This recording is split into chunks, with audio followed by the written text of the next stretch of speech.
যে বিভীষিকাময় সময়ে প্রত্যেক নবী বলেছেন আমি পারবো না, প্রত্যেক নবী বলেছেন নফসি নফসি, আমার কি হবে আমি জানি না, আল্লাহ আমারে বাঁচাও।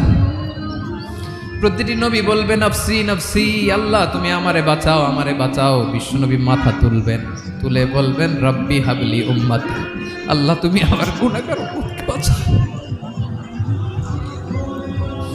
এই দুনিয়ার বুকে রব্বুল আলামিন সব নবীকে একটা করে দাওয়া মুস্তাজাবা দিয়েছেন, মানে যে দোয়া করলে কবুল হয়ে যায় সাথে সাথেই।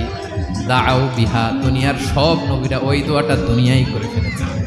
ওয়া ইন্নী আখতাবিউ দাওয়াতি শাফাআতান লি উম্মতি ইয়াওমাল কিয়ামা, আমার ওই স্পেশাল দোয়াটা আমি দুনিয়ার বুকে কঠিন বিপদে পড়েও কোনোদিন করি নাই। আমি আমার স্পেশাল দোয়াটা কিয়ামতের দিন আমার গুনাহগার উম্মতকে সুপারিশের জন্য রেখে দিয়েছি।